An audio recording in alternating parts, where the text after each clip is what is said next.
네, 안녕하세요. 오늘 찬양대가 꽉 찼죠? 제가 세보니까 지휘자까지 40명이.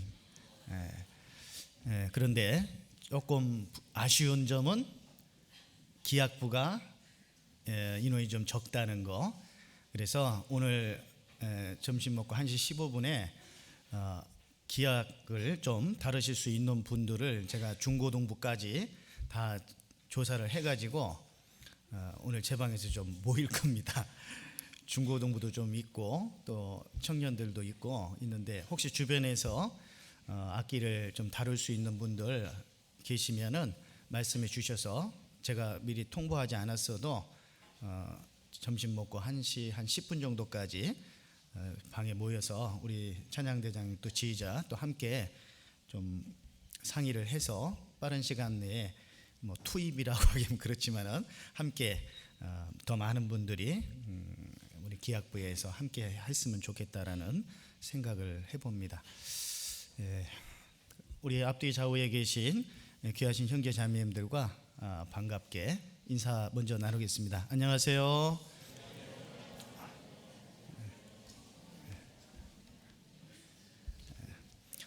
같이 잠시 기도하시겠습니다.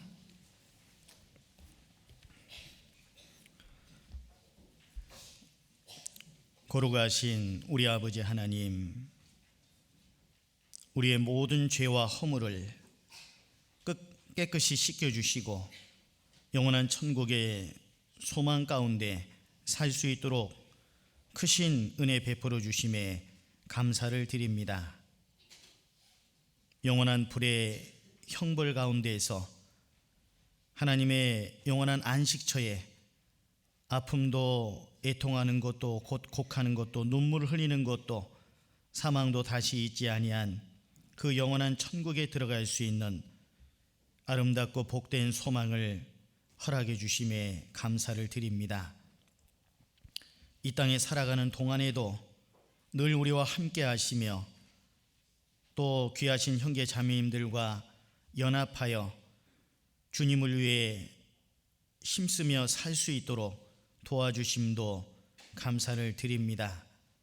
내 좌우 옆에 앉아 계신 형제 자매님들이 얼마나 소중한 분들인지 더욱 깨닫게 하여 주시고 주님 오시는 그날까지 마음과 뜻을 같이하여 복음의 신앙을 위해 더욱 협력하며 하나님께 기쁨을 드리며 살아가는 우리의 걸음이 될 수 있도록 도와주시기를 원합니다.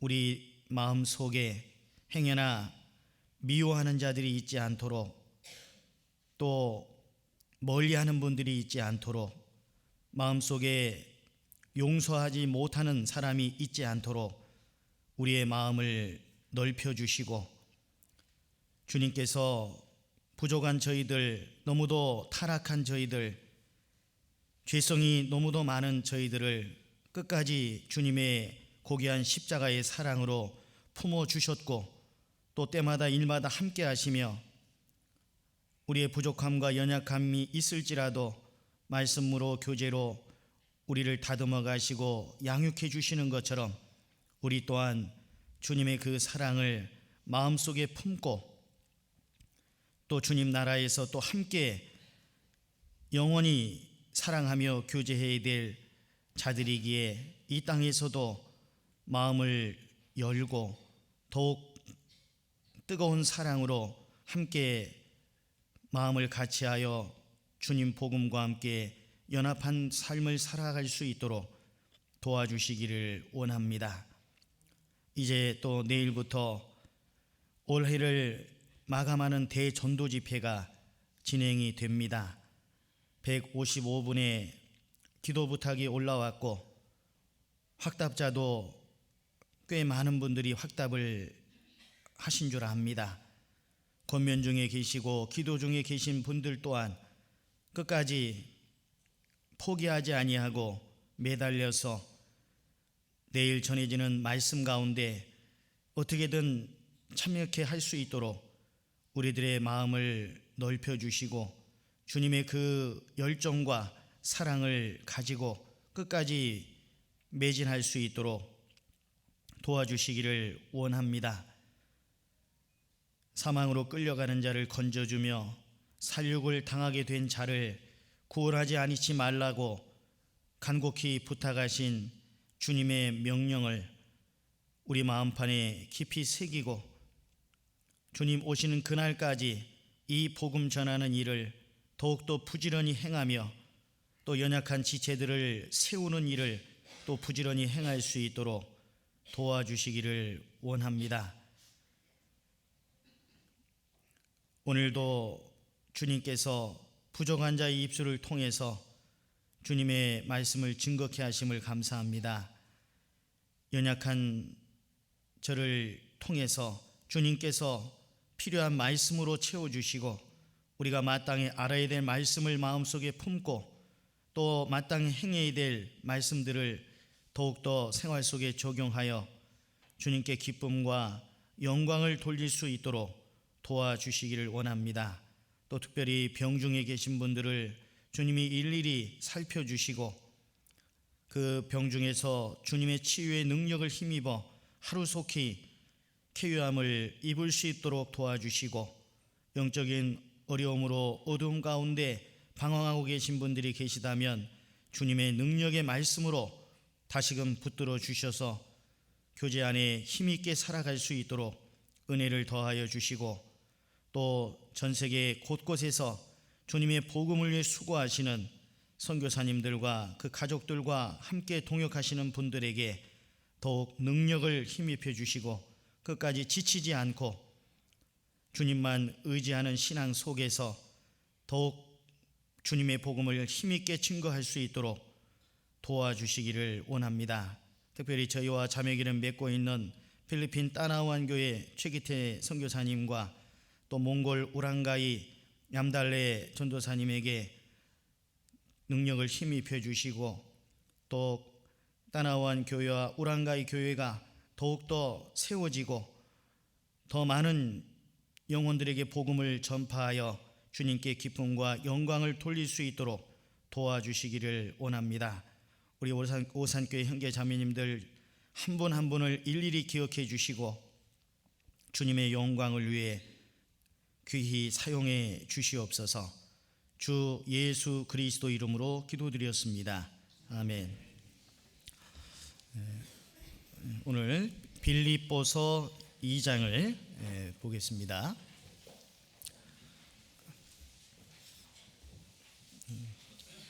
제가 지난주에 보니까 지난주에 제가 비번이었기 때문에 누가 그러더라고요. 저기 지역교회에서 전화가 왔습니다. 목사님한테. 제가 이제 그쪽 지역교회 말씀을 전하러 가야 되기 때문에 그래서 제가 물었어요. 목사님은 어느 교회 설교 가십니까? 그랬더니 B번이에요 그러더라고요. 그래서 그러면 제가 A번인가 보죠? 그렇게 말씀을 드렸던 기억이 나는데 지난주에 B번이어서 뒤에서 이렇게 자리를 좀 보고 형제자매님들의 어떤 또 상황을 또 이렇게 살피는 그런 시간을 가졌는데 11시 넘어서 11시 반까지도 이렇게 형제자매들이 오세요. 근데 뒤에 자리가 있으면은 뒤에서는 앞에가 안 보여요. 그래서 다 꽉 찼다고 생각해서 돌아가는 분들도 계시더라고요. 이 너무 안타까운 일입니다. 그래서 오늘도 이제 안내를 해서 이렇게 하긴 했었지만은 그래도 앞쪽에 자리가 비어 있어요. 그러니까 조금 여력이 되시는 분들은 앞쪽에 자리가 있으니까 성경 말씀 읽을 때 좀 자리를 앞쪽에 좀 비어 있는 자리들 또 가운데로 좀 모아 주셔서 양쪽에 앉으실 수 있도록 그렇게 좀 해주시기를 바라겠습니다. 빌립보서 2장 13절부터 16절까지 13절부터 16절까지를 같이 한번 읽어보겠습니다. 너희 안에서 행하시는 이는 하나님이시니 자기의 기쁘신 뜻을 위하여 너희로 소원을 두고 행하게 하시나니 모든 일을 원망과 시비가 없이 하라. 이는 너희가 흠이 없고 순전하여 어그러지고 거스리는 세대 가운데에서 하나님의 흠 없는 자녀로 세상에서 그들 가운데 빛들로 나타내며 생명의 말씀을 밝혀 나의 다름질도 헛되지 아니하고 수고도 헛되지 아니하므로 그리스도의 날에 나로 자랑할 것이 있게 하려 함이라. 오늘은 그리스도인의 신앙생활이라는 제목으로 말씀을 드리려고 합니다. 내일부터 잘 아시는 것처럼 올해를 마감하는 대전도 집회가 있습니다. 물론 초등부 집회도 함께 하고요. 또 11월에 올해를 정말 마감하는 오전 집회까지 진행이 됩니다. 우리 은장의 성도님들 또 어머니들이 중심이 돼서 말씀을 전하는데요. 올해는 특별히 그 집회가 좀 빨리 잡아서 그 김장도 있고 그렇기 때문에 조금 빨리 잡아서 집회를 진행을 합니다. 그래서 그 2019년도가 이 대전도 집회를 마치고 나면 거의 마감이 되는 듯한 그런 인상을 받게 되고요. 또 그 내년도 또 구역 편성과 또 임원 선정하는 그런 일들로 인해서 벌써 좀 상당한 시일 전부터 교제를 통해서 지금 그 일을 진행을 하고 있습니다. 내년에는 좀 큰 그 섹터별로 해서 세교지구 또 저기 그 우남 지구, 우남 가까운 지구 또 저쪽 갈고동 지구 또 기타 지역들 해서 좀 큰 섹터로 나눠서 좀 여러분들이 함께 한 곳에서만 교제를 했었는데 조금은 이렇게 좀 섞어서 교제를 하려고 합니다. 그런 것을 더 원하시기도 하시고 그러신 것 같아서요. 그래서 그 말씀을 제가 자주 드렸지만은 같은 교회 안에 있으면서도 누군지 잘 모르시는 그런 경향도 있으신 것 같아서요. 뭐 완전히 오산 끝에서 오산 끝으로 이렇게 할 수는 없고 그 섹터 내에서 좀 구역을 좀 편성을 해서 그렇게 하려고 합니다. 그리고 한 2개 구역 정도 더 좀 늘어날 거라는 예상을 좀 하고 있습니다. 그래서 이 일을 위해서도 그런 구역 편성이나 또 임원이 잘 선정될 수 있도록 우리 형제 자매님들께서도 기도로서 함께 동참해 주셨으면 좋겠고요. 그래서 이번 전도 집회에 확답자만 해도 거의 70명 가까운 분들이 확답을 하셨어요.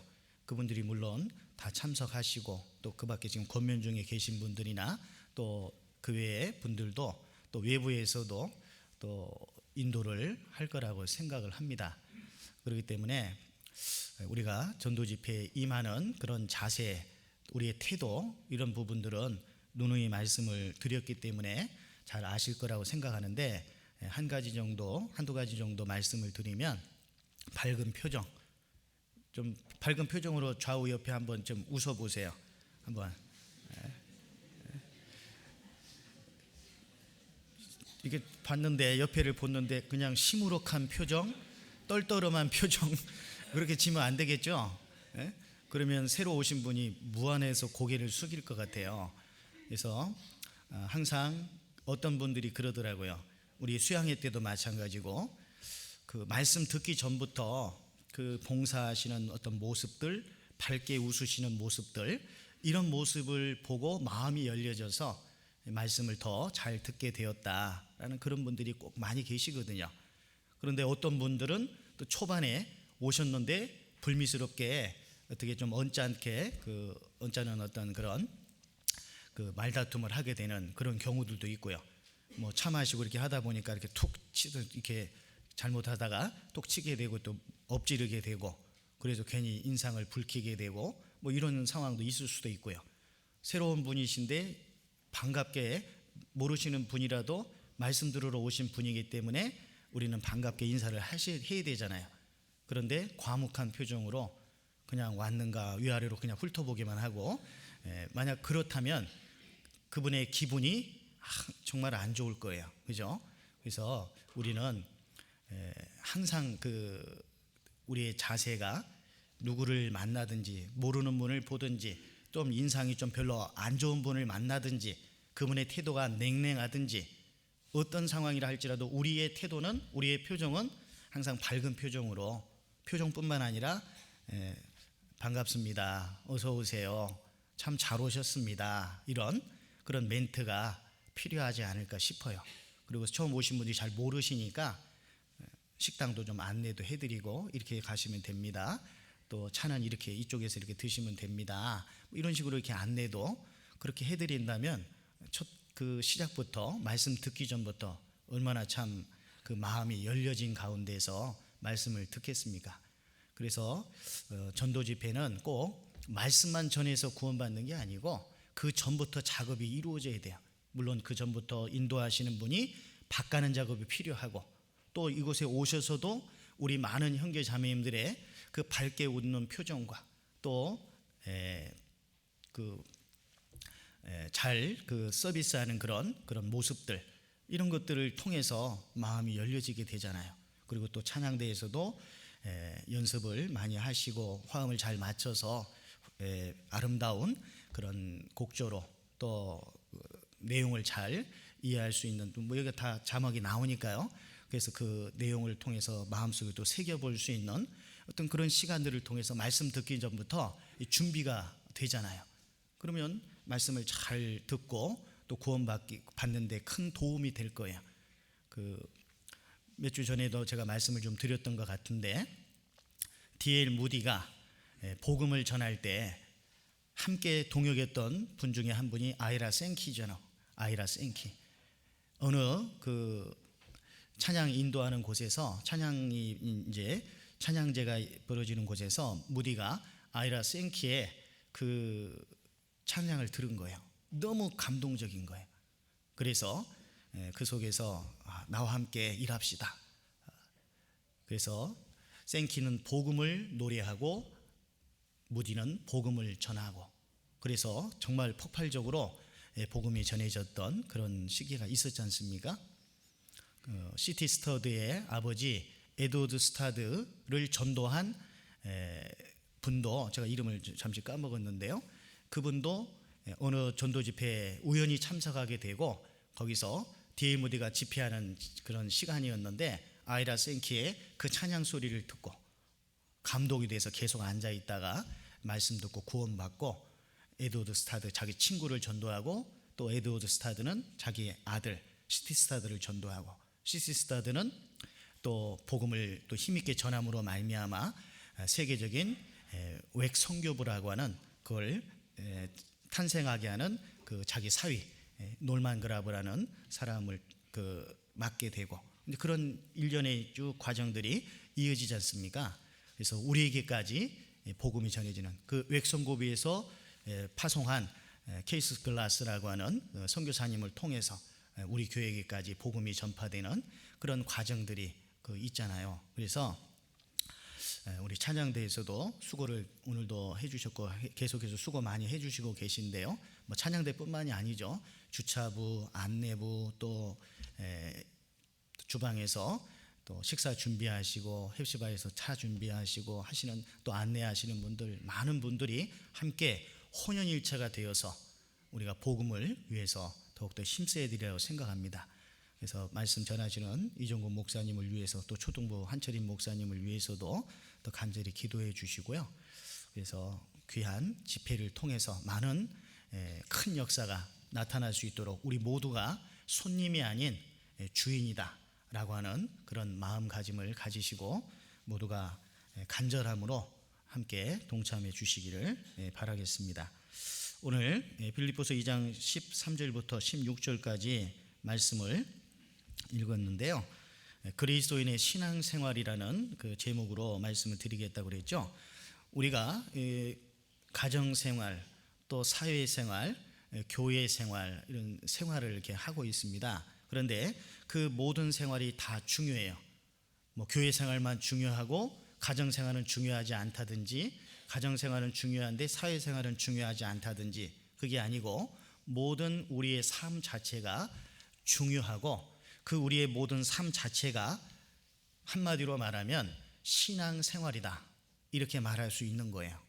학생이 학교에서 공부하는 것과 교회에서 이제 말씀을 배우고 교제하고 하는 것이 동떨어진 삶이 아니고, 우리 형제 자매님들이 직장에서 직장 생활하는 거와 교회 안에서 생활하는 것이 동떨어진 생활이 아니고 그 모든 것들은 다 사회생활 속에 신앙생활 속에 포함되어 있는 거예요. 신앙생활 속에는 모든 것들이 다 포함되어 있습니다. 그래서 그 모든 것들을 적절한 비율로 그렇게 감당을 해야 됩니다. 자, 고린도후서 13장을 한번 보겠습니다.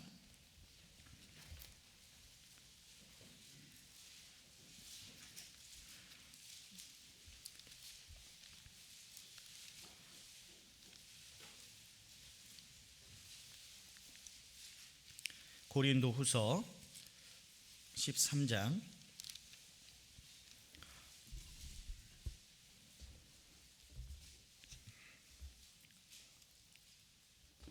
8절입니다. 같이 한번 읽어보겠습니다. 우리는 진리를 거스려 아무것도 할 수 없고 오직 진리를 위할 뿐이니. 우리는 진리를 거스려 아무것도 할 수 없고, 아버지의 말씀은 진리니이다 라는 말씀처럼 여기서 진리라고 하는, 진리를 거스린다는 것은 말씀을 거스린다는 거죠. 우리는 말씀을 거스려서 아무것도 할 수 없고 오직 진리를 위할 뿐이다. 말씀을 위할 뿐이다.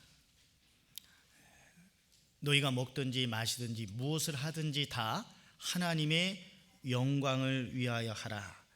오직 진리를 위할 뿐이다. 말씀을 위할 뿐이다. 이것은 다른 말로 하면 하나님의 영광을 위한 삶뿐이다 라고 하는 그런 의미를 담고 있는 겁니다. 우리는 산속에서 은둔 생활하는 그런 삶을 살아가는 것이 아니라 이 어그러지고 타락한 세상, 거스리는 세상, 이 세상에서 살아가는 가운데서 빛들로 나타내야 되는 거예요. 빛들로. 본문 말씀 빌립보서 2장 보시면, 빌립보서 2장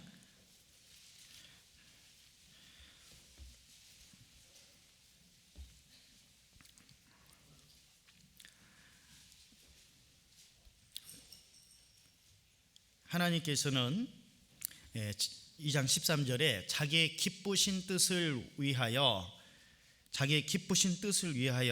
너희로 소원을 두고 행하게 하신다고 그랬습니다.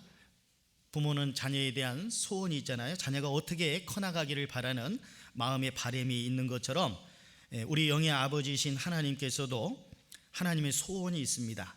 자기의 기쁘신 뜻을 위하여 너희로 소원을 두고 행하게 하신다. 그렇기 때문에 모든 일을 원망과 시비가 없이 해라. 불평이나 다툼이나 이런 거 없이 행하라. 자기 욕심을 구하고 자기 뜻을 주장할 때 이런 다툼과 원망과 시비 이런 것들이 나타나게 되기 때문에 그렇게 하지 말 것을 말씀을 먼저 하십니다. 당부하십니다. 빌립보 교회가 참으로 그 아름다운 교회고 말씀 앞에 잘 순종적인 그런 교회이긴 합니다만은 이런 교회 안에서도 원망과 시비도 있었고, 유오데와 순두계를 권하노니 서로 마음을 합하라. 유오데와 순두계가 서로 조금 다툼이 있었던 것 같아요. 그렇기 때문에 그런 것을 또 빌립보서 1장에서도 4장 빌립보서 4장 2절에서도 내가 유오디아를 권하고 순두계를 권하노니 주 안에서 같은 마음을 품어라. 같은 마음을 품으라고, 딴 마음 품지 말고 두 마음 품지 말고 같은 마음을 품어야 될 것을 말씀하셨는데, 여기 빌립보서 2장 14절에서도 하나님은 자기를 위해서, 하나님의 기쁘신 뜻을 위해서 우리 각자에게 소원이 있으십니다. 그렇기 때문에 모든 일을 원망 시비가 없이 할 수 있도록 노력하라는 거예요. 힘쓰지 않으면, 주의하지 않으면, 노력하지 않으면 원망이 있을 수 있고 시비가 있을 수 있는 거예요. 시비라는 건 다툼이잖아요. 원망은 불평하는 거잖아요. 이런 것들이 있어서는 안 되겠다는 거죠. 그리고 15절에는, 빌립보서 2장 15절에서는 이는 너희가 흠이 없고 순전하여, 우리는 하나님의 그 크신 사랑과 은혜를 통해서 흠이 없고 순전한 자가 됐어요. 물론 죄성은 없어지지 않았죠. 이 속에 죄성은 남아 있습니다. 그러나 우리의 영적인 상태는 흠이 없고 순전한 상태예요. 그런데 우리는 어디에서 살고 있느냐? 어그러지고 거스리는 세상에 살고 있어요. 우리는 구원받고 천국 소망을 품고 살고 있는데 산속에서 혼자 은둔 생활하는 게 아니라 뭐 수도사들처럼 뭐 누구 스님들처럼 산속에서 은둔 생활하는 것이 아니라 어그러지고 거스리는 세대 가운데에서 살고 있고 거기에서 하나님의 흠 없는 자녀로 세상에서 그들 가운데 뭘로 나타내며 빛들로 나타낸다. 우리 구원받은 그리스도인들은 세상의 빛이에요. 어그러진 세대, 거스리는 이 세대에서 빛들로 나타나기 위해서 필요한 사항, 그것은 구별된 삶입니다. 구별되어야지만이 빛들로 나타내어질 수가 있는 겁니다. 구별된 삶. 구별이라는 건 뭐예요? 밤과 낮은 구별되지 않습니까? 그죠? 밤과 낮이 확연하게 구별되는 것처럼 우리 구원받은 그리스도인이 이 세상에 살고 있고 비록 죄성도 있지만 하나님의 말씀을 통해서 우리는 빛들로 나타내야 된다는 이 말입니다. 그래서 빛들로 나타내며 그 다음 말씀에 보면 생명의 말씀을 밝힌다는 것은 마치 하나님의 말씀을 등불로 표현한 거예요. 등불로 생명의 말씀을 밝힌다는 말의 의미는 굳게 붙잡는다라는 의미가 있습니다. 너희는 여호와의 책을 자세히 읽어보라. 자세히 읽어봐야 되는데 그냥 흐리멍텅하게 읽고 대충 읽어버리고 마음에 새기지도 않고 그렇게 되면은 세월은 지나갔어도 많은 시간은 지나갔어도 남는 게 없어요. 마음속에 새겨져야 되는데 남는 게 없다고요. 우리 자녀들이 공부 잘하기를 원하는데 학교를 매일매일 꼬박꼬박 늦지도 않고 지각도 안 하고 잘 참석은 하는데 시험 보면 50점, 40점 이렇게 맞는다고 한다면 수업 시간에만 잘 들어도 그 정도는 더 이상 70, 80점은 맞겠죠. 수업 시간에만 잘 들어도. 그죠? 그럼 제대로 못 듣는다는 얘기예요. 수업 시간에 집중하지 못한다는 얘기예요. 우리 구원받은 그리스도인들 중에도 구원은 받았지만 이 말씀에 집중하지 못할 때, 말씀의 마음을 기울이지 못할 때 그의 삶은 변화를 받지 못합니다. 마음에 새겨지지 않으니까 변화를 받을 수가 없잖아요. 부모님이 어릴 적에도 뭔가 심부름을 시켰을 때 그걸 잘 새겨 듣고 뭐 심부름뿐만 아니라 부모님이 요구하시는 게 있죠. 부탁하신 거 그걸 잘 새긴 사람은 학생은 그것을 깊이 마음속에 새기고 어떻게든 부모님의 그 말씀을 이루어 보려고 노력을 하는데 그렇지 않은 학생들은 그냥 대충 흘러버리죠. 나중에 이거 했냐? 이거 어떻게 됐어? 물어보면 까맣게 잊고 있는 그런 경우들이 있잖아요. 누가 무슨 말을 하든지 간에 새겨 듣는 게 필요해요. 물론 우리에게 유익한 신앙생활에 유익한 그런 것들은 새겨 듣고 내 신앙을 갉아먹을 수 있고 신앙에 부정적인 영향을 끼칠 수 있는 것들은 바로바로 버리는 것이 필요하지만 하나님의 말씀은 진리잖아요. 아버지의 말씀은 진리니이다. 변함이 없고 우리의 행복을 위해서 주시는 그런 말씀이기 때문에 이 말씀은 마음으로 받아야 되거든요. 생명의 말씀을 밝혀 나의 다름질도 헛되지 아니하고 우리가 달려가고 있는데 신앙생활은 다름질하는 거죠. 근데 그게 헛되게 될 수도 있어요. 왜? 말씀을 마음판에 깊이 새기지 못하면, 그죠? 그러면 그 말씀이 순종으로 나타날 수 없고 또 복종으로까지 나타날 수 없고 결국은 실패하는 삶을 살 수밖에 없게 되는 거죠. 그래서 생명의 말씀을 굳게 잡아 밝혀 나의 다름질도 헛되지 아니하고 수고도 헛되지 아니하므로 그리스도의 날, 주님 다시 오시는 그날입니다. 그날에 나로 자랑할 것이 있게 하려 함이라. 그래서 구별된 삶, 빛들로 나타내기 위해서는 반드시 구별된 삶이 필요한 거예요. 반드시 필요한 겁니다. 노아 시대 때 왜 심판이 있었습니까? 노아 시대를 특징 짓는 단어는 폐괴했다. 붕괴입니다. 붕괴된 거예요. 댐이 붕괴되고 모든 것이 허물어지는 것처럼 가정의 질서도 국가의 질서도 사회 질서도 권위도 무너지고 도덕적인 관념도 다 무너지고 통제가 제대로 이루어지지 않는 그런 세상이었던 거예요. 그래서 하나님께서는 죄악이 충만했다, 세상에 관영했다, 그렇게 표현하셨지 않습니까? 세상의 죄악이 꽉 들어찬 그런 세상이에요. 우리가 살고 있는 이 세상도 노아 홍수 시대 때 못지않는 그러한 타락한 시대잖아요. 소돔 고모라 못지않는 타락한 시대잖아요. 이제는 버젓이 나는 레즈비언이다, 나는 게이다 라고 하는 것을 공공연하게 막 드러내잖아요. 연예인들도 뭐 대학가에서든지 뭐 어디서든지, 그리고 정치인들도 그런 사람들을 옹호하는 발언도 하고 그런 정치를 펴겠다라고 얘기하고, 이런 것들이 지금은 완전히 공공연하게 지금 드러나고 있습니다. 우리는 지금 그런 세상에 지금 살고 있는 겁니다. 그 미국에도 오바마 대통령 당선 이후에 낙태가 허용됐고, 낙태 허용법이 통과가 됐고, 동성애 보호법이 통과가 됐고, 또 성경 말씀을 전하고 예수님을 전하게 되는 그런 것들에 대한 증오 범죄법, 이런 것들도 통과가 되고,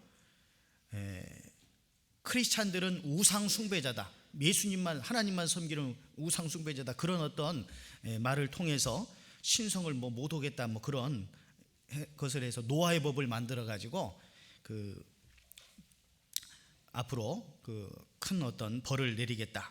또 여러 미국의 주들에서도 사형수를 죽이는 법을 단도대로서 처형하겠다. 단도대 아시죠? 그냥 목을 댕가당 자르는 거죠. 위에서 큰 칼날이 내려와서. 미국 군대 내에서도 지금 단도대가 준비되어 있습니다.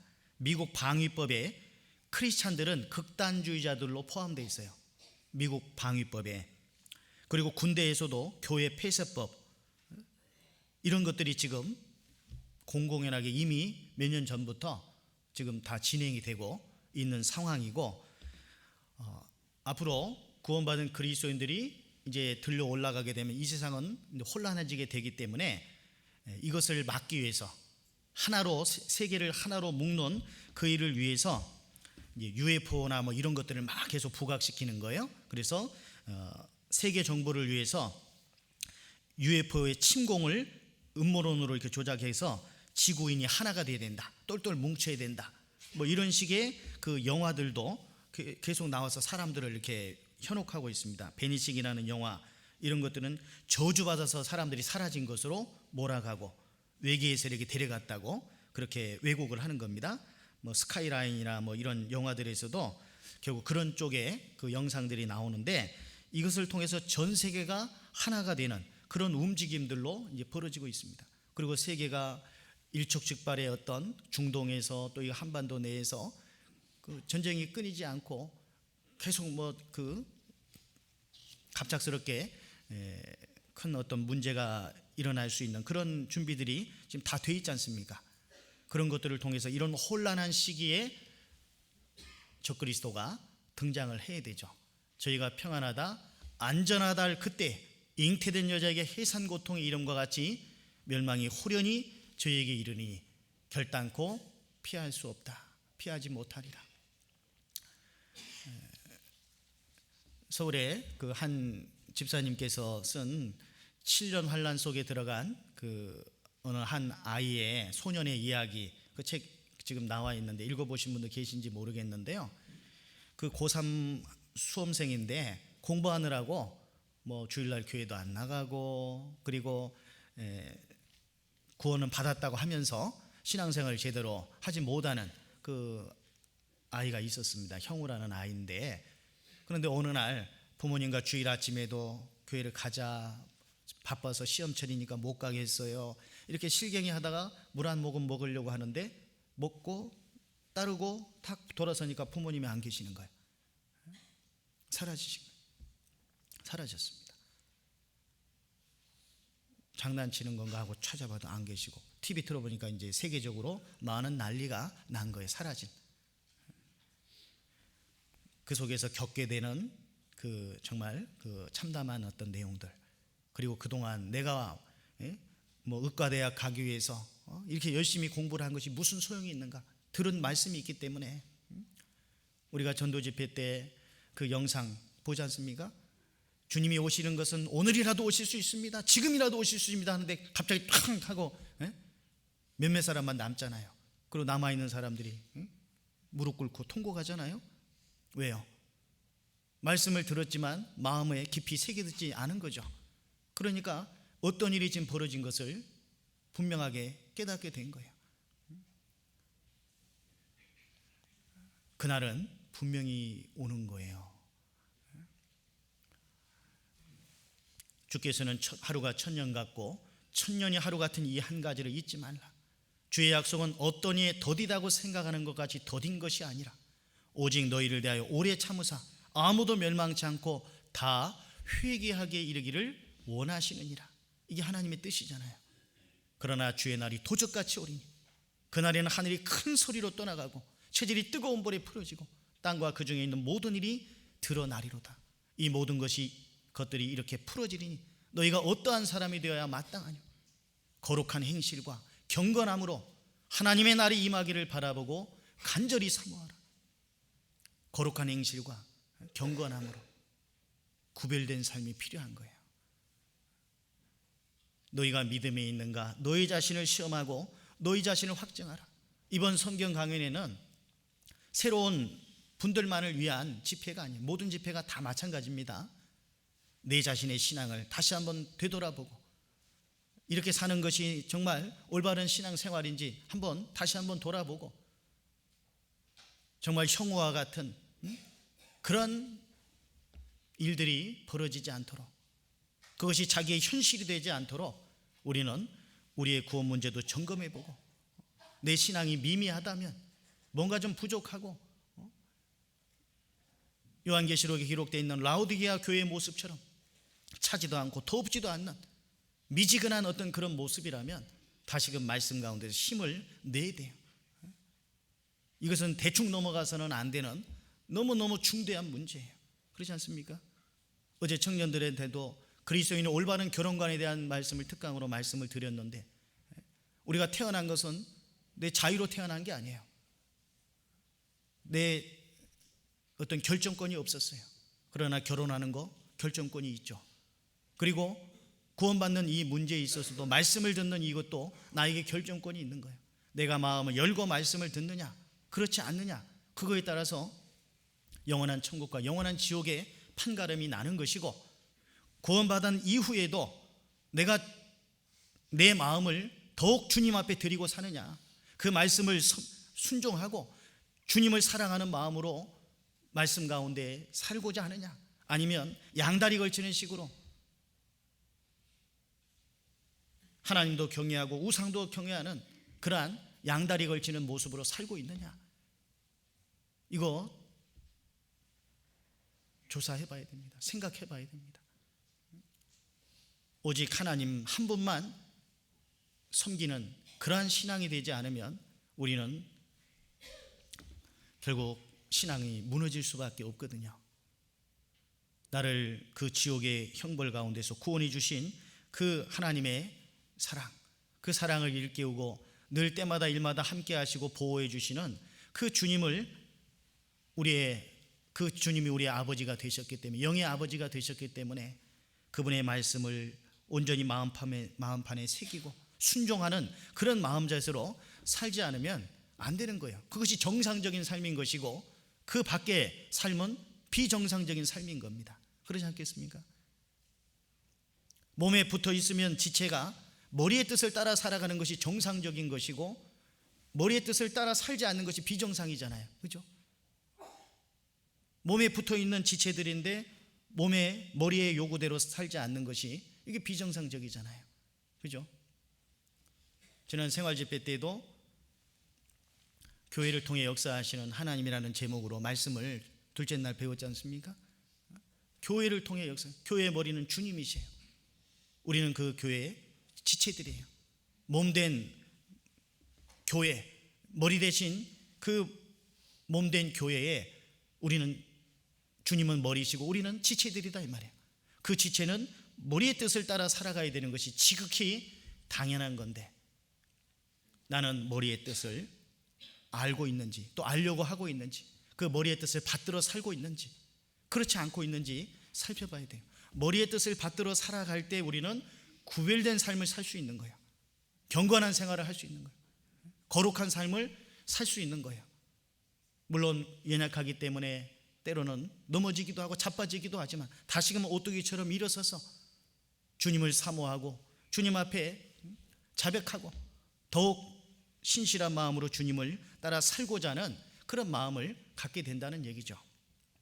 그렇기 때문에 그리스도인들은 세속화되어서는 안 돼요.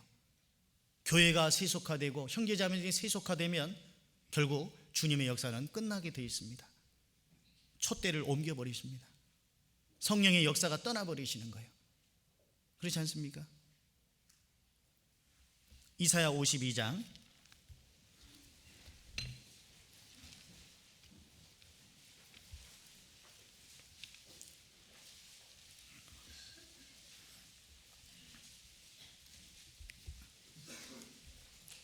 '이사야 성경 52장 1032페이지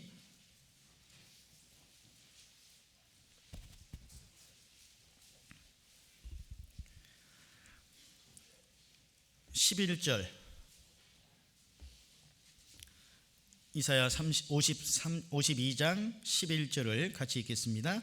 너희는 떠날지어다 떠날지어다 거기서 나오고 부정한 것을 만지지 말지어다 그 가운데서 나올지어다 여호와의 기구를 매는 자여 스스로 정결케 할지어다.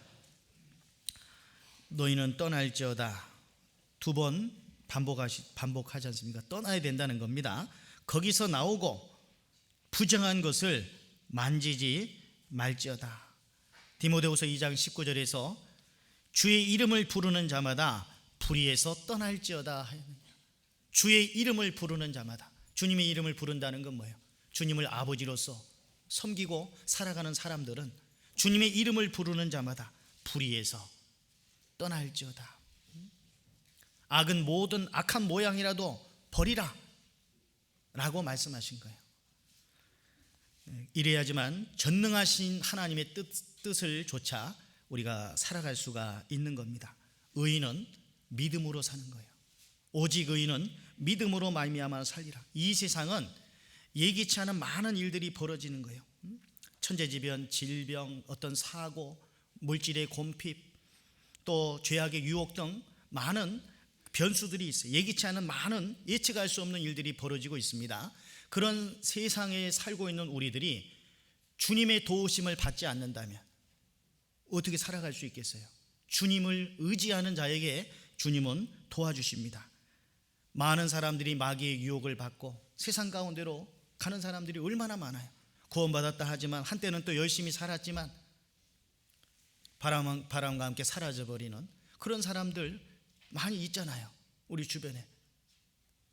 그래서 더 이상 교회 가운데 함께하지 않는 너무 안타까운 그런 상황들이 있는 겁니다.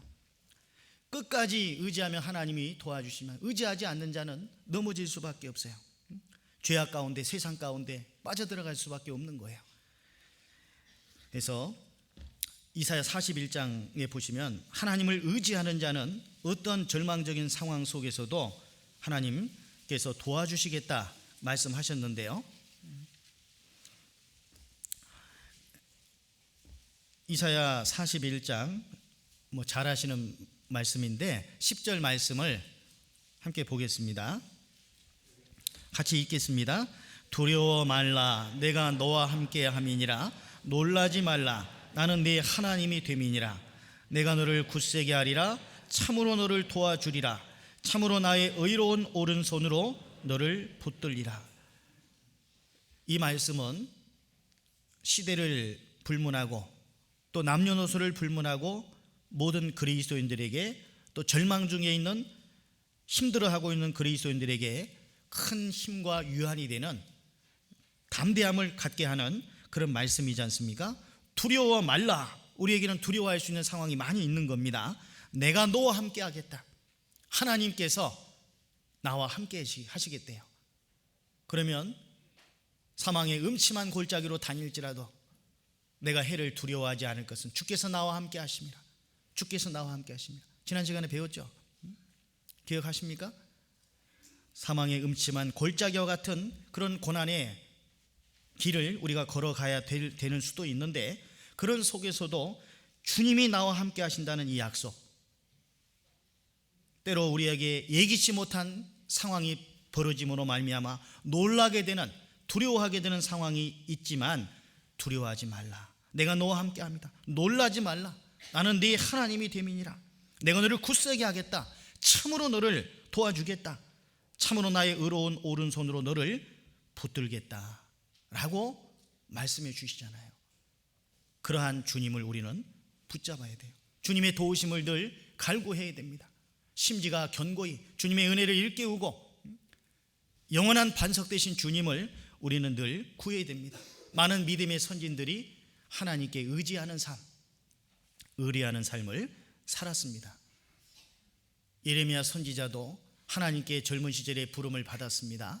그런데 예레미야 선지자가 주님의 일을 하는 그 상황 속에서 많은 어려움이 있었잖아요. 예레미야 선지자 눈물의 선지자입니다. 눈물의 선지자. 예레미야서가 상당히 길죠. 남유다 말기에 그 유대 역대 왕들이 하나님의 말씀을 다 거역하고 살던 때입니다. 바벨론의 포로로 잡혀가는 것이 하나님의 뜻이었지만은 그런 걸 불순종하면서 사는 가운데서 예레미야 선지자는 하나님의 말씀을 왕에게, 백성들에게 전했어요. 돌아오는 반응은 뭐예요? 채찍질 당하고 착고에 치이고 매맞고 웅덩이에 갇혀지고, 그런 상황들이 예레미야에게 계속적으로 벌어진 거예요. 예레미야 20장을 한번 보겠습니다.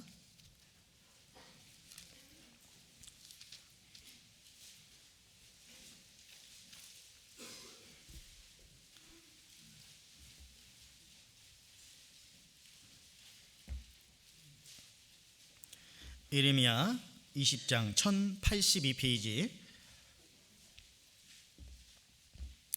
1절에 보면, 제사장 임멜의 아들 바수훌은 여호와의 집 유사장이라. 그가 예레미야의 이 일 예언함을 들은지라. 이에 바수훌이 선지자 예레미야를 뭐하고? 때리고 여호와의 집 베냐민의 윗문에 있는 착고에 채웠더니. 때리고 착고에 채우고. 38장을 보겠습니다. 이외에도 많은 말씀이 있는데 38장에 보시면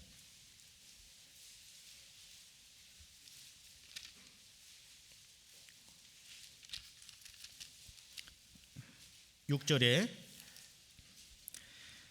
그들이 예레미야를 취하여 시위대 뜰에 있는 왕의 아들 말기야의 구덩이에 던져 넣을 때에 예레미야를 줄로 달아 내리웠는데 그 구덩이에는 물이 없고 진흙뿐이므로 예레미야가 진흙 중에 빠졌더라.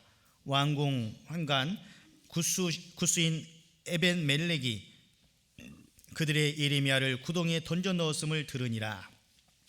구덩이에 던져 넣는 일도 있고, 참으로 그 속에서 먹을 것도 제대로 먹지 못하고 어려움 가운데 있었던 이런 상황 속에서도 예레미야는 혼자 있었던 게 아니에요.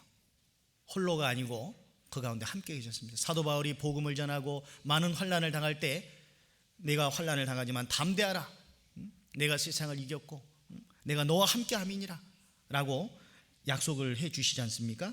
이런 속에서도 하나님은 에벤멜렉이라는 사람을 통해서 예레미야를 또 건져낼 수 있는 그런 마음을 주셔서 이제 그런 내용이 그 뒤에 쭉 나오는데요. 그리고 여호수아 같은 경우에도 모세의 뒤를 이어서 이스라엘 민족을 이끌고 간 지도자적으로 일을 했던 사람인데, 모세가 죽고 난 이후에 모세를 수종했던 이 여호수아, 너무너무 두려웠어요. 그러한 여호수아에게 하나님께서 두려워하지 말 것을, 놀라지 말 것을, 어디로 가든지 함께 하겠다라고 말씀을 해 주시는데, 여호수아 1장을 보겠습니다.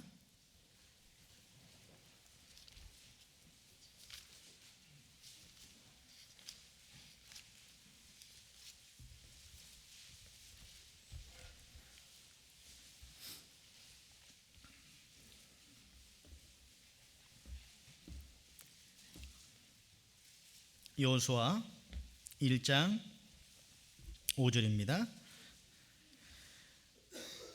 너의 평생에 너를 능히 당할 자 없으리니 내가 모세와 함께 있던 것 같이 너와 함께 있을 것임이라. 이 함께라는 단어가 얼마나 중요합니까? 하나님이 함께 하시겠대요. 내가 모세와 함께 있던 것 같이 너와 함께 있을 것임이라. 그러면 나와는 어때요? 나와 함께 계십니까?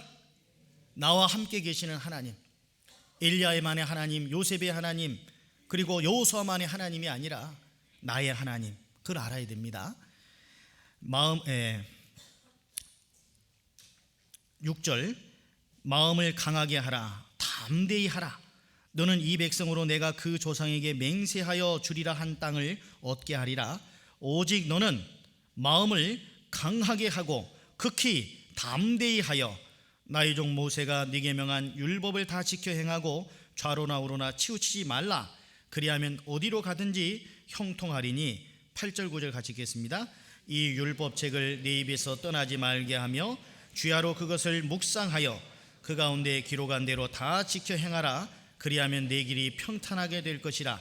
네가 형통하리라. 내가 네게 명한 것이 아니냐. 마음을 강하게 하고 담대히 하라. 두려워 말며 놀라지 말라. 내가 어디로 가든지 네 하나님 나 여호와가 너와 함께 하느니라. 하나님이 우리와 함께 하신다는 이 약속은 정말 우리에게 큰 힘을 주는 말씀인 겁니다. 성경 말씀에 365번에 두려워하지 말라는 말씀이 있다고 합니다. 그리고 요한일서 또 5장 4절 5절의 내용에 보면 하나님께로서 난 자마다 세상을 이긴다고 되어 있어요.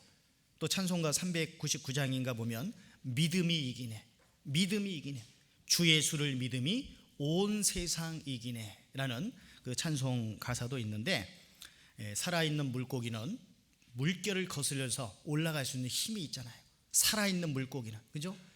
진리를 깨닫고 하나님 말씀 가운데서 힘을 부여받은 그리스도인들은 아무리 세파라 할지라도 그걸 거스려서 이기며 올라갈 수 있는 거예요. 왜? 자기의 능력으로가 아니라 하나님의 힘을 공급받아서.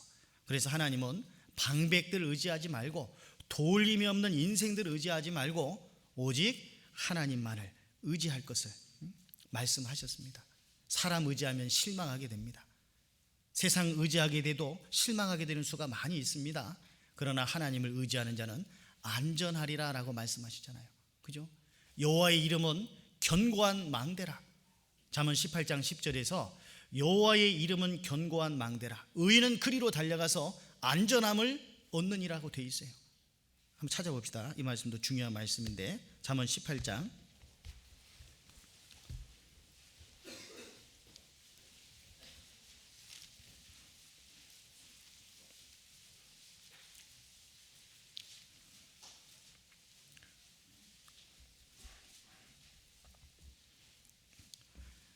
10절 말씀 같이 읽어보겠습니다. 여호와의 이름은 견고한 망대라. 의인은 그리로 달려가서 안전함을 얻느니라.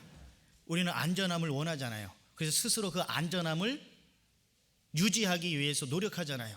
물질로 뭐 여러 가지 건강적인 것을 지키기 위해서 자기 스스로 노력도 하고 하는데요, 우리가 아무리 지켜도 하나님이 손 놔버리시면 소용이 없어요. 아무리 내가 물질을 스스로 노력해서 구한다 할지라도, 취한다 할지라도, 얻으려 한다 할지라도, 건강도 마찬가지고 모든 것들 하나님이 손 놔버리면 아무것도 안 됩니다.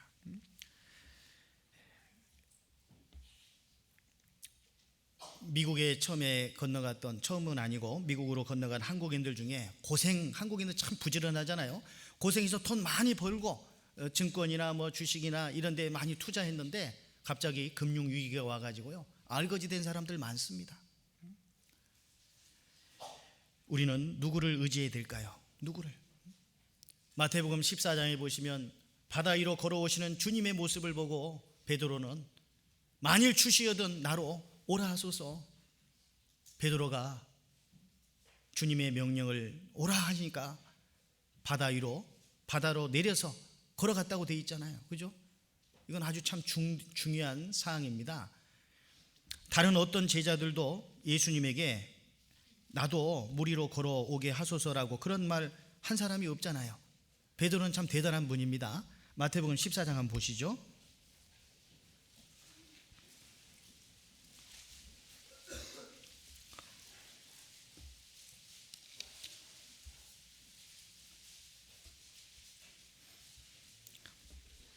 마태복음 14장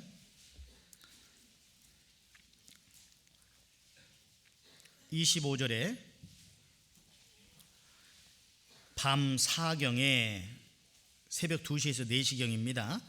예수께서 바다 위로 걸어서 제자들에게 오시니 제자들이 그 바다 위로 걸어오심을 보고 놀라 유령이라 하며 무서워하여 소리 지르거늘 예수께서 즉시 일러 가라사대 안심하라 내니 두려워 말라. 베드로가 대답하여 가로되 주여 만일 주시어든 나를 명하사 물 위로 오라 하소서 한데 오라 하시니. 그 다음 같이 읽어볼까요? 베드로가 배에서 내려 물 위로 걸어서 예수께로 가되 바람을 보고 무서워 빠져가는지라. 여기 내용에 보면 베드로가 배에서 내렸다고 되어 있죠. 우리가 바다에서 출렁이는 물결, 파도가 치는 그 바다에서 배 밑으로, 배 바깥으로 내려갈 사람이 있어요? 내려갈 수 있을까요? 출렁이는 바다에서, 바다요, 천길만길 낭떠러지 같은 바다에서 수백 미터 되는, 갈릴리 호수도 상당히 깊습니다. 몇백 미터 됩니다, 깊이가. 베드로가 알아요, 몰라요? 알죠. 그런데 지금 배에서 내려가는 거죠. 배 바깥으로. 여러분이 앉아 있는 것이 배고 그 옆에가 바다라고 해보세요. 내려갈 자신이 있어요? 이건 대단한 믿음이에요. 우리가 말씀 쭉 있다가 그냥 내려갔네, 빠져갔네, 아이고 믿음도 없네. 네? 믿음이 없는 게 아니에요. 믿음 대단한 분이에요, 베드로의 믿음은요. 그래서 배에서 내려서 물 위로 걸어서요, 안 걸었어요? 걸었다니까요. 그 배 위에 있던 제자들도 놀랬을 거예요. 베드로 보고 와, 나도 좀 오라고 해볼 걸. 그런 어떤 그 마음도 있었을지 모르겠습니다. 다른 제자들이 물 위로 걸었어요. 그런데 뭘 보고? 바람을 보고. 바람이 보여요, 안 보여요? 안 보여요. 근데 바람 봤대요. 어떻게 봤어요? 느낀 거예요. 휙, 휙, 느낀 거예요. 이 본 게 아니라 바람 소리를 들은 거죠. 그리고 무서워 빠져가는지라. 주님을 보고는 바다 위를 걸었는데 상황을 보고 환경을 보니까 내가 지금 뭐 하고 있냐? 빠져가는 거예요. 바람을 보고 물결을 출렁이는 바다 위를 주님 의지하고 건너갔는데, 지나가고 있는데, 걸어가고 있는데 바람을 보니까, 무서움, 상황을 보니까 내가 지금 걸을 수가 없는 거잖아요. 상황을 보니까 걸을 수 없는 거예요. 근데 주님을 보면 걸을 수 있어요, 없어요? 주님을 보면 걸을 수 있는 거예요. 최초로 중력의 법칙을 깨고, 사람으로서 중력의 법칙을 깬 사람이 베드로잖아요, 그죠? 베드로, 대단한 믿음의 소유자입니다. 그래서 수제자가 될 수 있었던 거죠. 그래서 바울 사도에게도 그 많은 어려움이 있었습니다. 그런데 그 속에서 주님만 의지하게 하시고자 하시는 그 뜻이 있으셨기 때문에 바울에게도 많은 어려움이 있었고, 많은 사도들에게도, 또 우리에게도 하나님은 어려움을 주십니다. 그러나 그 어려움 속에서, 그 어려움만으로, 힘들어하는 것만으로 그것이 목적이 아니라 그 속에서 더욱 주님 의지하게 하기 위한, 더욱더 우리의 신앙이 견고케 되게 하기 위한 하나님의 뜻으로서 그런 일들이 있다는 걸 우리는 생각을 해야 될 겁니다. 가룟 유다도 이 광경을 봤을까요, 안 봤을까요? 봤을 거예요. 그런데 왜 주님을 팔았을까요? 이런 것들은 그냥 하나의 기적으로만 생각한 거예요. 기적으로만. 이런 기적을 연출하시는, 기적을 나타내시는 그 배우의 이분이 누구신가 하는 것을 생각을 해야 되는데 그걸 생각하지 않은 거예요. 가룟 유다는 이분이 왕 되면 재무장관 자리는 내 자리고 돈 버는 거. 지금 이런 상황 속에서도 영적으로 깨어있지 못하는 이런 유다의 그 모습도 우리가 생각을 해봐야 됩니다. 하나님의 신령한 말씀이 전해지고 그 말씀을 통해서 내 삶이 변화되고 가치관이 변화되고, 그래서 주님 나라에 가게 될 때 영원한 상급으로 주실 그것을 생각하고 그런 계산을 하고 살아야 되는데, 오직 이 땅의 계산만 하는 거예요. 세상적인 계산만 합니다. 세상 기독교인들 중에 교회 나가는 이유, 장사하려고, 사업하려고, 사람들과 인맥을 엮어가지고 장사를 잘 되게 하려고. 어제도 청년들한테 말씀드렸지만 교회 나가서 이쁜 처자 만나서 결혼하려고, 젊은 사람 같은 경우에 어떤 그런 같이 만나서 운동도 하고 친목 도모하려고. 세상 교회들에는 그런 것들 많이 있습니다. 그러나 주님의 교회 안에서는 그게 아니잖아요.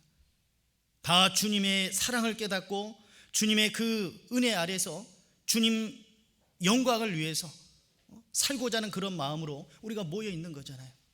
그렇기 때문에 우리가 봉사도 하고 자발적으로 우리가 마음을 담아서 헌신도 하고 여러 가지 것들을 하는 거 아니겠습니까? 그죠? 누가 시켜서 억지로 강요에 의해서 아니잖아요. 주님은 우리에게 누구나 다 이 하나님의 사랑을 깨닫기를 원하시지만 강요는 하지 않습니다. 권하기는 하지만 그렇게 하지 않으세요. 억지로 할 수는 없는 거예요. 신앙생활도 마찬가지입니다. 권유는 할 수 있지만 강요를 할 수는 없어요. 스스로 해야 돼. 스스로 주님의 사랑을 더욱더 일깨우고 자발적으로 감사함으로 즐거움으로 해야 돼요. 그래야지 막힘이 없어요. 강요해서 하다 보면 어떤 문제가 발생하면 포기해버려요. 사람과 사람 사이에 대인관계 속에서 어려움이 생기면 포기해버려요. 그건 신앙생활이 아니죠. 자기 의지로 하는 것이 신앙생활이 아니라고 그러지 않습니까? 지난 시간에도 배웠죠. 자기 의지로 하는 게 신앙생활이 아니에요. 그 믿음이 아니에요. 주님의 은혜를 우리가 신뢰하고 살아가는 것, 그게 바로 믿음이죠. 그래서 히브리서 12장을 보겠습니다.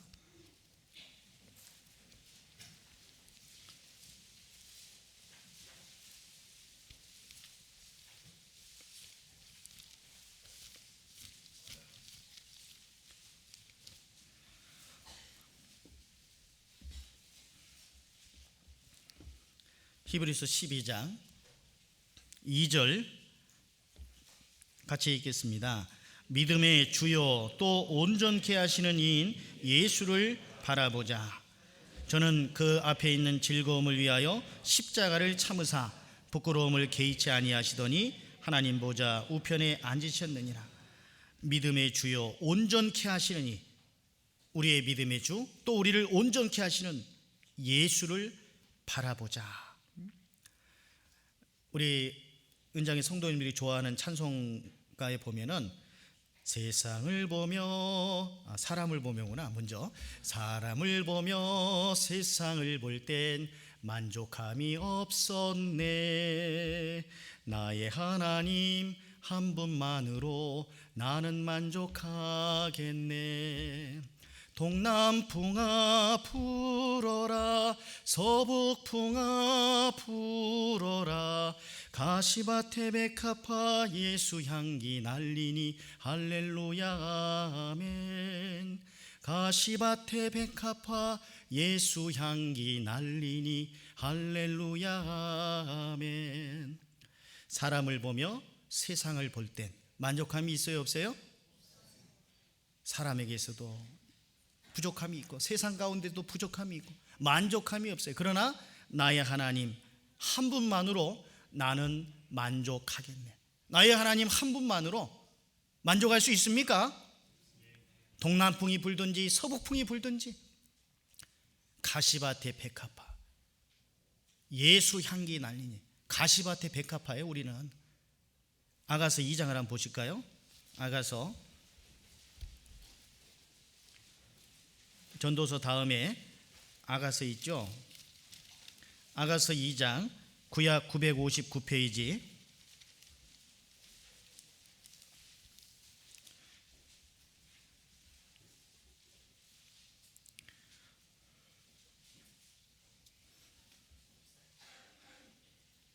아가서 2장 2절입니다. 아가서 2장 2절 함께 읽겠습니다. 여자들 중에 내 사랑은 가시나무 가운데 백합화 같구나. 여자들 가운데 내 사랑은 가시나무 가운데 백합화 같구나. 이 가시나무 틈새에서 이제 바람이 샥 불어오면 틈새를 타고 들어가잖아요. 그럼 가시나무가 움직일 거 아니에요. 그러면 그 틈새 가시나무와 함께 있는 백합화는 어떻게 돼요? 찢기게 되죠. 찢겨지게 되잖아요. 백합화가 그냥 있어도 향기를 내지만 바람이 불고 힘든 상황이 주어질 때 가시나무에 의해서 찢겨지게 돼요. 그러면 더 진한 향기가 퍼져 나오는 거예요. 가시밭에 백합화, 예수 향기 날리니. 그리스도인들은 어떤 상황 가운데에서도 그리스도인의 향기를 드러내야 돼요. 몇 구역 모임이나 조모임에서 잠시 말씀을 드렸지만 열왕기하 5장에 보시면 아람의 군대 장관 나아만 장군의 집에 사로잡혀왔던 작은 계집 아이가 나아만 장군의 그 문둥병을 고칠 수 있는 비법을 알려주죠. 이스라엘의 사마리아에 계신 선지자 앞에 계셨으면 좋을 뻔하였는데 저 선지자가 고쳐줄 텐데요. 그 얘기 해주죠. 그 작은 계집 아이는 이스라엘에서 사로잡혀온 아이예요. 다시 말해서 아람이 오늘날로 시리아인데요. 그 아람 군대가 이스라엘을 쳐들어와서 다 부숴버리고 침략하고 그리고 결국 사로잡아온 아이예요. 그러니 지금 나아만 장군의 집은 원수지간이에요. 원수지간, 대적자의 집안이에요. 원수의 두목의 집이요. 근데 그 집에서 자기의 하나님을 믿는 그 신앙을 증거하잖아요. 적군에게, 적장에게. 지금 문둥병 걸려서 이제 조만간 모든 직을 내려놓고 군대 장관직도 내려놓고 크고 존귀한 자 이런 것들 다 내려놓고 결국 다 격리돼서 살아야만 되는 그 나아만 장군인데 잘 됐다 싶지 않겠습니까? 이 작은 계집아이 입장에서. 그런데 불쌍히 여긴 거예요. 이국 땅에 포로로 잡혀온 어린 시절에 잡혀와서 그 나아만 장군의 그 부인의 시종을 들면서 낙담하고 절망하고 그런 것이 아니라 그 속에서 그리스도인의 빛을 드러낸 거예요. 그러니까 그 나아만 장군의 부인이 지금 내 주인이 문둥병 걸렸다고 자기 주인의 치부를 이야기하잖아요. 자기 주인의 치부를 이야기할 수 있겠어요? 그것도 자기 하인에게, 그것도 작은 하인에게 말할 수 없어요. 그런데 서로 긴밀한 어떤 교통이 이루어졌고 그 얘기한 거예요. 그만큼 작은 계집아이의 그 절망적인 상황 속에서의 빛된 모습, 그리스도인의 향기를 드러내는 모습이 분명히 있었다는 얘기입니다. 이런 것들은 우리 그리스도인들에게 필요한 거예요. 그래서 하나님이 기뻐하시는 것은 절망적인 상황 속에서도 내가 평안히 눕고 차기도 하리니 나를 안전히 거하게 하시는 이는 오직 여호와시니이다. 시편 4편 8절 말씀처럼 내가 평안히 눕고 차기도 하리. 너무 걱정하고 근심하면 어때요? 평안히 못 자잖아요. 잠 잘 못 들잖아요. 그런데 다윗은 많은 대적자들이 있는 상황 속에서, 그것도 왕이 자기를 죽이려고 하는 상황 속에서, 그래서 황무지로 어디로 굴로 피신해서 다니는 가운데서도 평안히 눕고 잤습니다. 나를 안전히 지켜주시는 분, 거하게 해주시는 분, 그분이 하나님이시라는 사실을 믿었기 때문에 도망자의 신세 속에서도 마음은 평안했던 겁니다. 현 상황 속에서 말씀을 의지해서 살아가는 것이 미래의 보장임을 알아야 됩니다. 미래의 보장은 뭐예요? 현재를 말씀을 의지하고 살아가는 거예요. 앞으로 나의 장래가 어떻게 될 거냐 스스로 고민할 필요 없어요. 하나님 말씀 중심의 삶을 살면 되는 겁니다. 마태복음 6장 보겠습니다.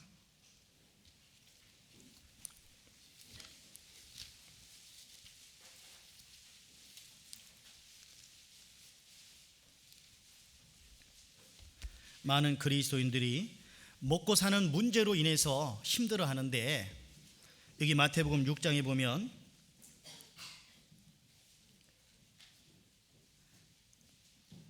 28절입니다.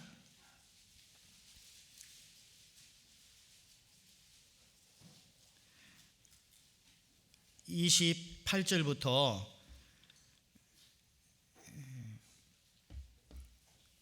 일단 30절까지 같이 한번 읽어보겠습니다. 또 너희가 어찌 의복을 위하여 염려하느냐? 들의 백합화가 어떻게 자라는가 생각하여 보라. 수고도 아니하고 길쌈도 아니하느니라. 그러나 내가 너에게 말하노니 솔로몬의 모든 영광으로도 입은 것이 이 꽃 하나만 같이 못하였느니라.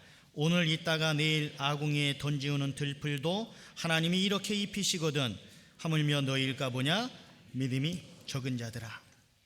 제가 또 읽어보겠습니다. 그러므로 염려하여 이르기를 무엇을 먹을까? 무엇을 마실까? 무엇을 입을까? 하지 말라. 이는 다 이방인들이 구하는 것이라. 너희 천부께서, 같이 읽어보죠. 이 모든 것이 너에게 있어야 할 줄을 아시느니라. 하나님이 아신다라고 하는 것은 우리에게 큰 힘이 되는 겁니다.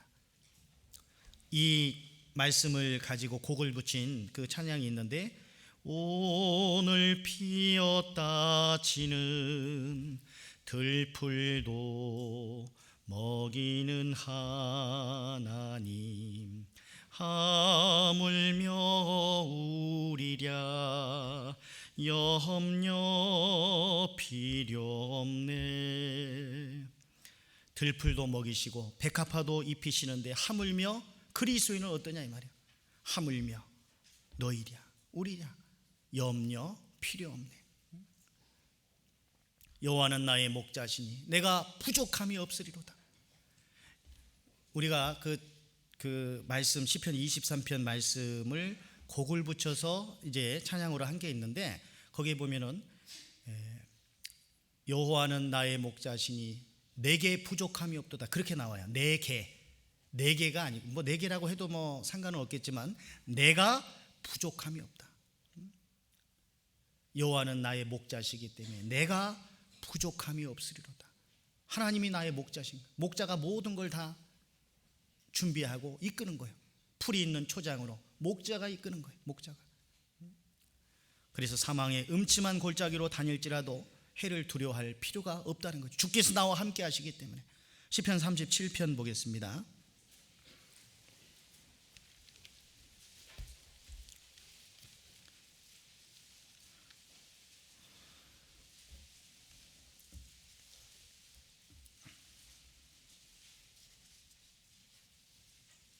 시편 37편 28절. 여호와께서 공의를 사랑하시고 그 성도를 버리지 아니하심이로다. 같이 읽어보죠. 저희는 영영이 보호를 받으나 악인의 자손은 끊어지리로다. 의인은 어떻게 해요? 영영이 보호를 받는 겁니다. 결국 우리는 영영이 영원 무금토록 하나님의 보호를 받고 그 성도를 절대로 버리지 않는다고 하셨습니다. 시편 145편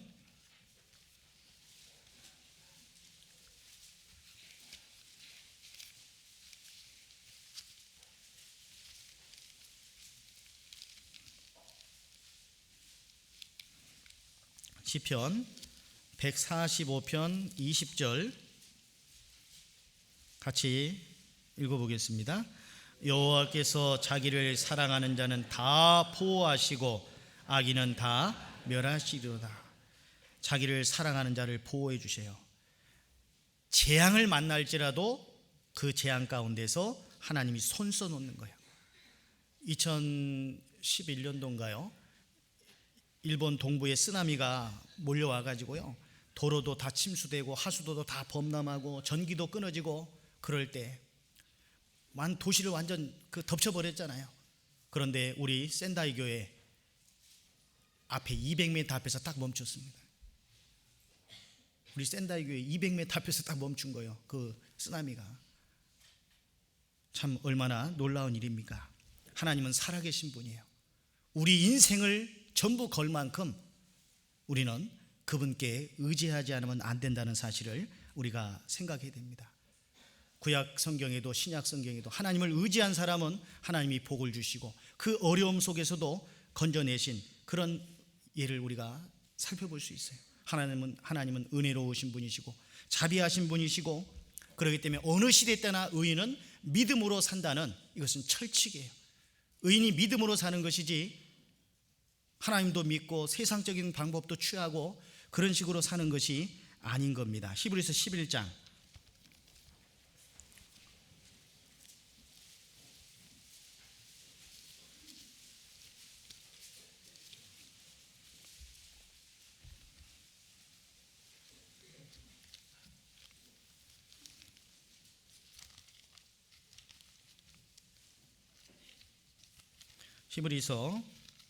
11장 33절입니다.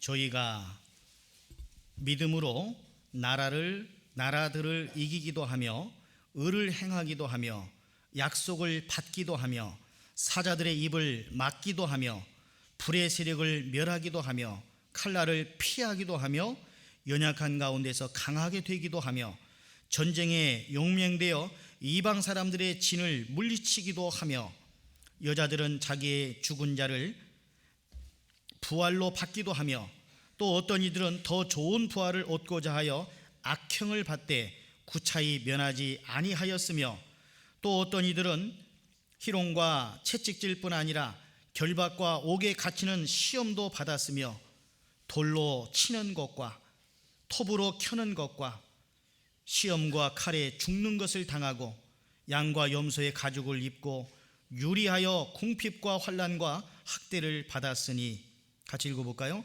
이런 사람은 세상이 감당치 못하도다. 저희가 광야와 산중과 아멸과 토굴에 유리하였느니라.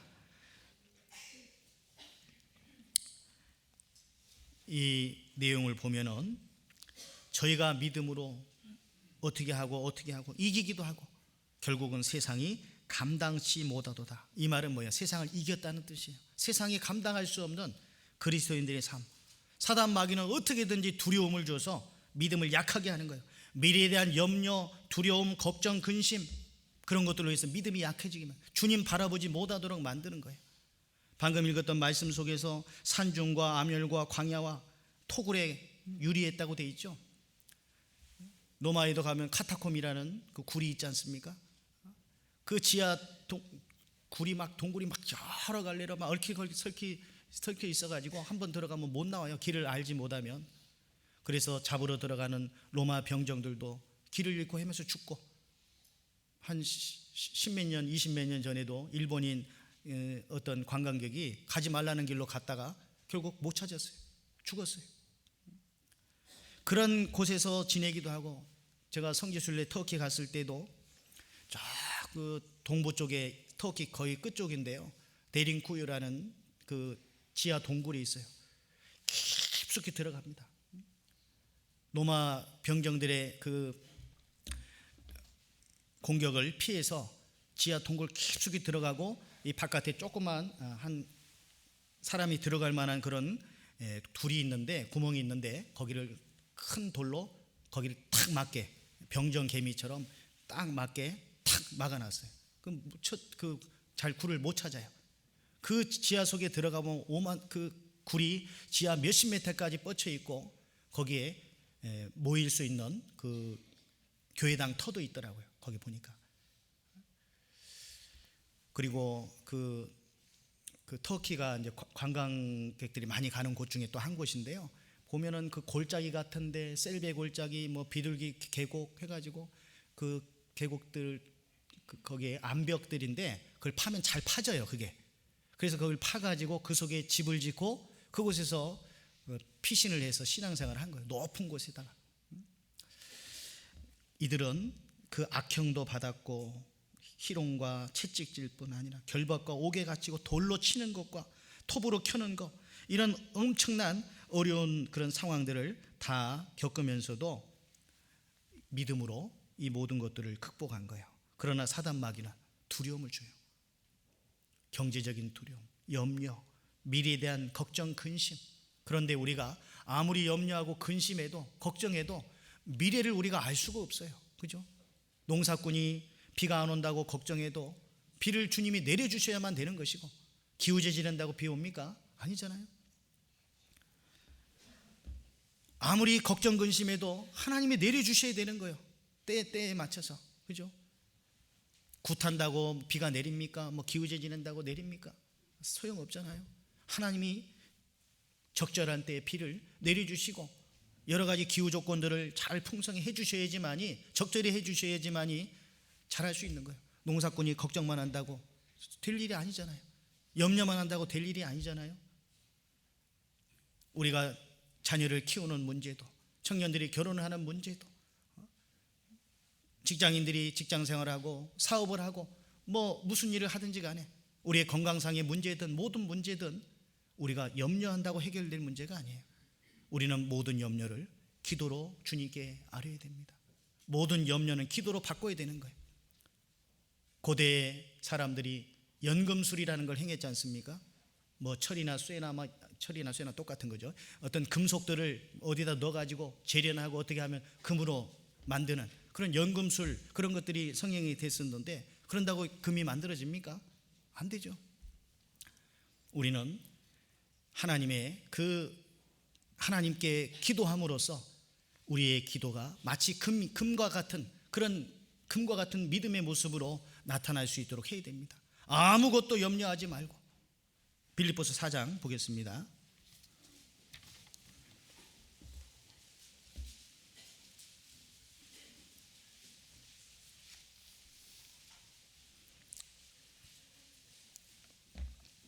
빌립보서 4장 6절 7절 뜻을 생각하면서 같이 읽어보겠습니다.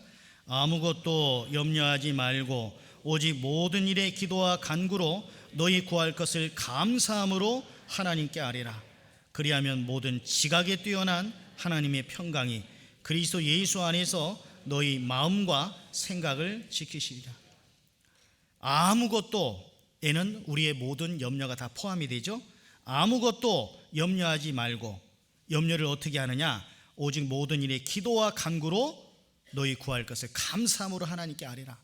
기도에 빼먹지 말아야 될 것 중에 하나가 감사예요. 감사. 제가 이런 글귀를 봤는데 참 공감이 됐는데요. 주님을 사랑하다 지쳤습니까? 그것이 어렵게 느껴집니까? 주님을 사랑하는 것이, 신앙생활하는 것이. 만약에 주님이 당신에게 지쳤으면 어쩔 뻔했습니까? 잘 생각해 보세요. 주님을 사랑하다 지쳤습니까? 그것이 어렵게 느껴집니까? 그런데 만약 주님이 당신에게 지쳤다면 어쩔 뻔했습니까? 나를 향해 지치지 않는 사랑을 주시는 주님께 감사합니다. 나를 향해 지치지 않는 사랑을 주시는, 끊임없는 사랑을 주시는 주님, 그분이 나에게 아뢰라고. 나는 반석이다, 산성이다, 너의 피난처다, 네가 안전히 거할 그런 요새다 라고 주님이 말씀해 주시지 않습니까? 그래서 우리는 우리의 염려를 다 기도로 아뢰야 되고, 기도에 빠지지 말아야 될 것이 감사요. 왜? 하나님은 모든 지각에 뛰어나신 분이시기 때문에 모든 것을 초월해서 다 아시는 거예요. 전능하신 분이다 이 말입니다. 그렇기 때문에 모든 지각에 뛰어난 하나님의 평강, 그 평강은 뭡니까? 디오클레시안 황제 때, 박해 시대 때 맹수들에게 찢김당하고, 아까 히브리서 11장 말씀 살펴봤던 것처럼 벌겋게 달아오른 철 의자에 막 앉혀지게 되기도 하고, 아까 양가죽, 염소가죽을 막 입힌다고 그랬지 않습니까? 그곳에다 막 꿀벌들을 넣어가지고 막 물게 하고, 벌침에 쏘이게 하고, 그런 고통을 받게 하고, 굽는 어떤 석쇠 가운데 막 앉혀지기도 하고, 그런 속에서도 그들에게는 평강이 있었거든요. 그 평강이 무슨 평강이에요? 모든 지각에 뛰어난 하나님의 평강이었습니다. 모든 것을 초월해서 하시는 그분의 그 평강이 그분들의 그 모든 고통을 지켜주시고, 그 모든 고통 속에서 주님만 의지하게끔 하셨던 겁니다. 우리는 하나님이 나의 빛이라는 사실을, 그래서 나는 누구도 두려워할 필요가 없다는 것, 어떤 상황도 두려워할 필요가 없다는 것을 알아야 됩니다. 하나님을 의지하는 그리스도인은 약한 것 같지만 강합니다. 말씀을 가까이 할 때는 강하지만 말씀을 멀리 할 때는 한없이 약해지는 거예요. 말씀을 가까이 할 때는 상대방이 어떤 상황들이 장대한 안악자손처럼 크게 보이고 나는 메뚜기처럼 작아 보이고, 내가 말씀을 의지할 때는 내가 대장부처럼, 왜? 하나님을 의지해서 그 상대방은 메뚜기처럼 되는 거예요. 우리가 옛날 자석을 보면은 자석에 어떤 못 같은 게 붙잖아요. 쇠가 붙는데 못 하나만 붙는 게 아니라 이렇게 해보면 또 밑에 또 못에 또 붙고 그러잖아요. 그런데 가장 잘 붙어 있는 것은 제일 가까이 붙은 못이 제일 가까이 강하게 붙어 있는 거예요. 멀리 떨어진 못은 떨어질 수도 있어요. 붙어 있긴 해도. 나의 신앙의 모습이 간들간들 붙어 있는 그런 모습은 혹 아닌지 돌아봐야 돼요. 가까이 붙어야 됩니다. 말씀 의지해서, 말씀의 능력을 의지해서 가까이 붙어 있어야 된다는 사실을 우리는 생각을 해야 되겠습니다. 그래서 우리 구원받은 그리스도인들은 우선순위를 분명히 해야 돼요. 우선순위. 하나님보다 더 우선한 것은 없어야 됩니다. 하나님보다 더 우선한 것이 없어야 돼요. 마태복음 10장을 한번 보시죠. 마태복음 10장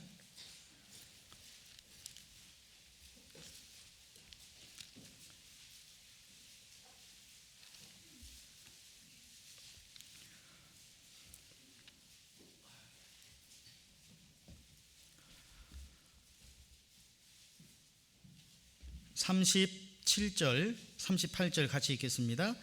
아비나 어미를 나보다 더 사랑하는 자는 내게 합당치 아니하고, 아들이나 딸을 나보다 더 사랑하는 자도 내게 합당치 아니하고, 또 자기 십자가를 지고 나를 좇지 않는 자도 내게 합당치 아니하니라. 하나님보다 더 우선한 것은 없어야 돼요. 지금 이 말씀은 가족 관계보다 더 큰 관계가 하나님과의 관계라는 거예요.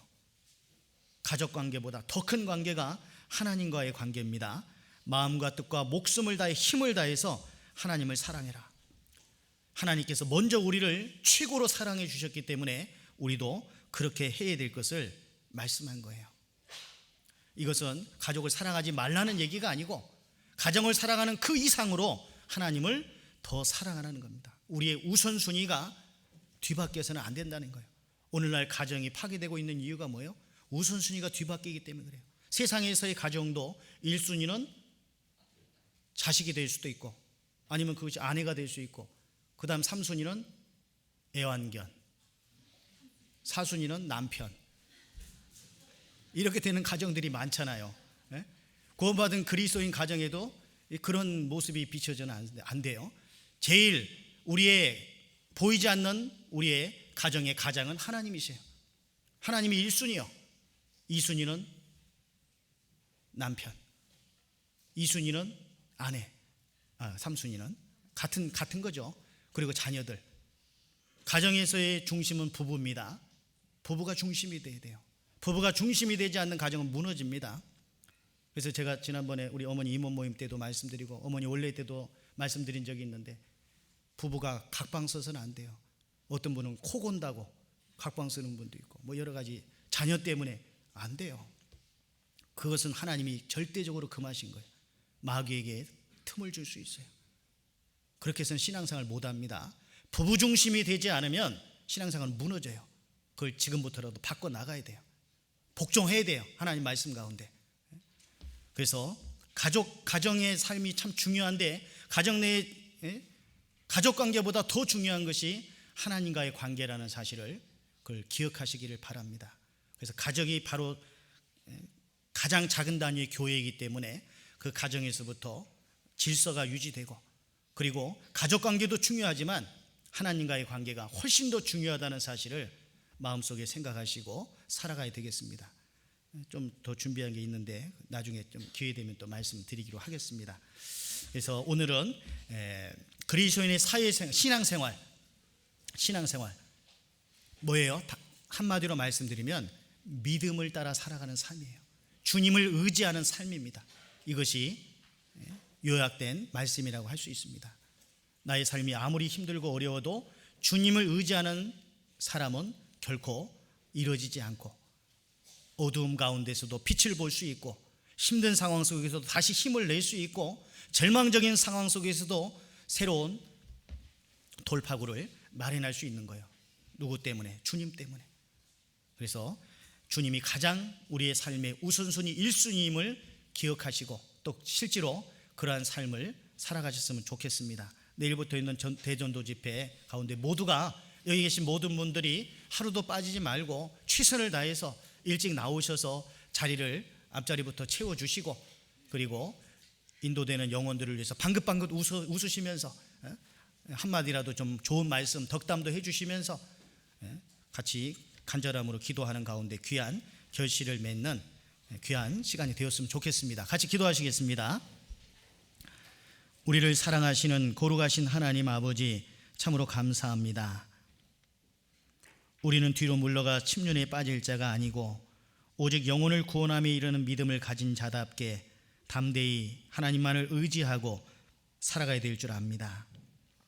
악하고 거스리는 음란한 세상 가운데서 살아가고 있을지라도 우리는 이 세상 가운데 속해서 살아가는 것이 아니고 하나님의 기쁘신 뜻을 위해서 빛들로 나타내는 삶을 살아가야 될 줄 압니다. 세상에서의 빛과 소금으로서의 역할을 능히 잘 감당할 수 있도록 말씀으로 우리를 붙들어 주시고 주님의 귀한 역사를 위해서 한 사람도 낙오자가 있지 아니하고 모두가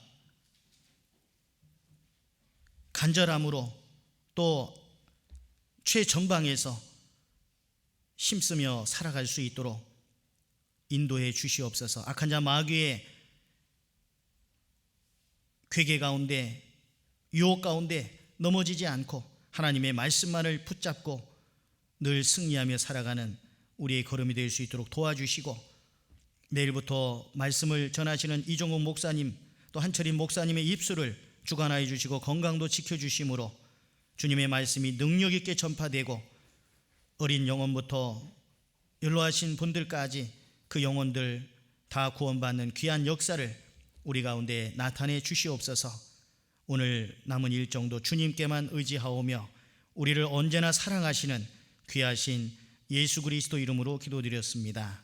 아멘. 찬송